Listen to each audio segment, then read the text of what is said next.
4-5 महीने गुजर चुके हैं, तो अभी तक आपने क्या फैसलाबाद में हाई कोर्ट बेंच के लिए कर रही है? अभी तक 37 साल में हम ये नहीं क्लियर कर पाए कि हाई कोर्ट का बेंच जो है वो अवाम की जरूरत है। हम उनका साथ तो दे सकते हैं, लेकिन हम कहें कि हमने बेंच लेके आना है तो ये हमारी जरूरत नहीं। प्रोसीडिंग है वो हम अडॉप्ट करें। जैसे 38 साल हमने पहले गुजार दी हैं, क्या हम अब भी ये इसी 38 साल पे रहेंगे? गवर्नमेंट हमें बेंच देना चाहती है, सिर्फ लाहौर के जो वकील हैं और जो हाई कोर्ट के जस्टिस साहिबान हैं वो मतलब कि हमारे आड़े आते हैं।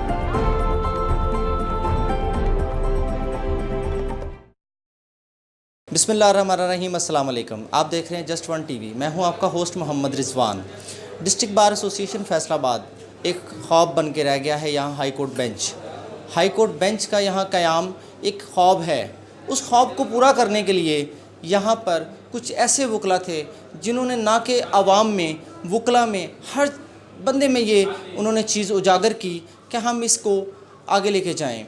इसी सिलसिले में मेरे साथ दे रही हैं डिस्ट्रिक्ट बार एसोसिएशन फैसलाबाद की वाइस प्रेसिडेंट उज़मा संधू साहबा। उज़मा संधू साहबा, आपको खुश आमदीद। जी थैंक यू, बड़ी मेहरबानी। मिस उज़मा, मेरा आपसे ये सवाल है कि आपको 11 साल हो गए हैं प्रैक्टिस इन लॉ में, तो आपने प्रैक्टिस इन लॉ में जो ख़वातीन हैं उनके लिए आपने क्या जो है वो जदोजहद की है कि आप फ़र्स्ट खातून हैं जिसने ये फैसलाबाद में डिस्ट्रिक्ट बार एसोसिएशन का इलेक्शन लड़ा है, या ये आप इसके पहले भी कोई मतलब इलेक्शन लड़ चुकी हैं?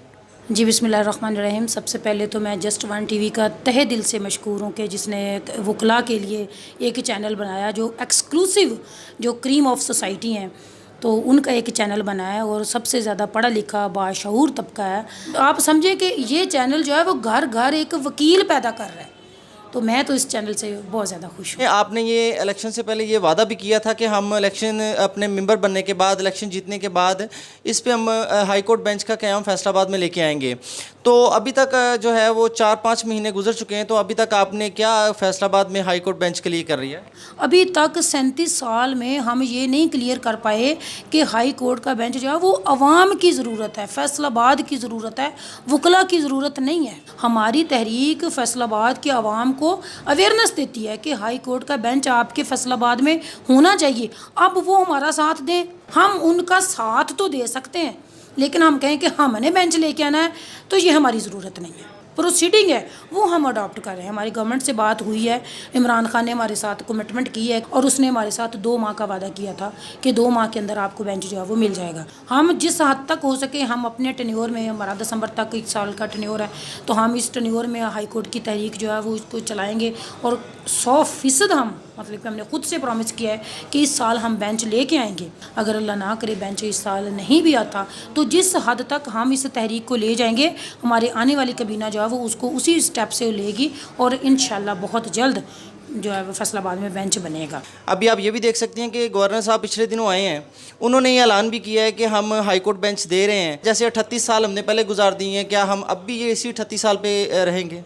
हर बंदा आके जब हमारे मसाइल देखता है तो वो एडमिट करता है कि इनको जो हाई कोर्ट के बेंच इनकी ज़रूरत है और इनका कानूनी राइट है और इनका कॉन्स्टिट्यूशनल राइट है हमारा कि हमें इंसाफ जो है वो डोर स्टेप पे होना चाहिए। गवर्नमेंट हमें बेंच देना चाहती है, सिर्फ लाहौर के जो वकील हैं और जो हाई कोर्ट के जस्टिस साहिबान हैं वो मतलब कि हमारे आड़े आते हैं। और लाहौर वाले जो कहते हैं ना कि बेंच इनकी ज़रूरत नहीं है, वो खुद गर्जी करते हैं। फैसलाबाद को बेंच नहीं चाहिए, पूरी डिवीज़न को बेंच चाहिए।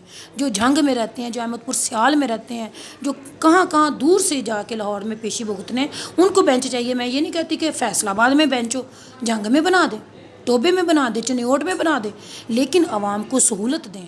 और आजकल क्या सहूलतें हैं, हर जगह इक्वल है। ऐसे ही बस हमने एक नाम नहाज से स्टेटस बनाए हुए हैं, तो हम अपने स्टेटस को छोड़ें, आवाम में घुले मिलें और आवाम के मसाइल को जो है वो फील करें। लाहौर के जस्टिस साहिबान से और लाहौर के वकला से गुजारिश है कि प्लीज़ अपनी ज़मीर की आवाज़ सुनें और आवाम की आवाज़ सुनें और फैसलाबाद को हाई कोर्ट का बेंच बनने दें। तो आपने भी अक्सर देखा होगा कि ख़वातीन जो हैं वो थाने में रिपोर्ट वगैरह नहीं करने जाती, सिर्फ इस वजह से कि उनके साथ वहाँ पे मिसबिहेव होता है। इस हवाले से आप क्या कहेंगी, क्या आपने क्या कर रहे हैं इसके लिए? फैसलाबाद में लेडीज़ कम्युनिटी के वाले से हमारा बहुत अच्छा एटमॉस्फेयर है, तो मैं बहुत ज़्यादा सेटिस्फाई हूँ। मज़ीद इंशाल्लाह हम इसको प्यार मोहब्बत को जारी रखेंगे और एक दूसरे के साथ ताउन रखेंगे। اچھا تو آپ نے وائس پریزیڈنٹ بننے کے بعد مجھے میلز کے لیے بتائیں کہ وہ ان کے لیے کیا کریں گے آپ؟ ڈیلی ہماری میٹنگ ہوتی ہیں، پریزیڈنٹ صاحب سے بات ہوئی ہے تو ہم چیمبرز کے لیے، کیونکہ ینگ لائر جو بھی یہاں آتے ہیں ان کو چیمبر کا مین مسئلہ ہوتا ہے کہ جہاں وہ بیٹھ کے پریکٹس اپنی سٹارٹ کریں، تو چیمبرز آلریڈی بھی بلڈنگس وغیرہ بنی ہوئی ہیں، بہت اچھے چیمبرز ہیں، لیکن ابھی پھر نئی بلڈنگ جو ہے وہ ہم ڈی سی سے ہماری بات ہو گئی ہے، تقریباً 95% ہمارا کام جو ہے وہ مکمل ہو چکا ہے، نئے چیمبرز جو ہیں وہ وکلا کے لیے بن رہے ہیں۔ پھر میں نے فیل کیا تھا کہ وکلا کالونی ہمارے وکلا کمیونٹی کو نہیں مل رہی، وہ کالونی کا بھی رائٹ ہوتا ہے، پنجاب بار کونسل کی طرف سے ہمیں ملتا ہے، تو وہ رائٹ ہمارا کافی عرصے سے ڈیلے تھا، تو پریزیڈنٹ صاحب اور سیکرٹری صاحب اس پہ بھی کافی زیادہ فوکس کیے ہوئے ہیں، تو وہ بتا رہے ہیں کہ وہ بھی کافی حد تک پائے تکمیل کو پہنچ چکا ہے۔ باقی وہ ہماری ڈسکشن ہوتی رہتی ہیں کہ یہ لیگل ایڈوائزریاں جو ہیں وہ تقسیم ہو کے ملنے چاہیے، یہ نہیں ہے کہ ایک وکیل جو ہے وہ سارے مطلب کہ 25-30 ملوں کا وہی ایڈوائزر ہے تو باقی جو ہے وہ ان کا استحصال ہو، تو وہ ہم اس پہ چیک اینڈ بیلنس کر رہے ہیں کہ جی یہ تقسیم ہو کے سب کو ملنی چاہیے تاکہ جو نئے آنے والے وکیل ہیں ان کو بھی لیگل ایڈوائزری ملے اور ان کے لیے بھی کوئی روزگار کے مواقع جو ہیں وہ میسر ہوں۔ بہت شکریہ میرے ساتھی فیصل آباد سے مس عظمیٰ سندھو، بہت شکریہ، تھینک یو سو مچ، اللہ حافظ۔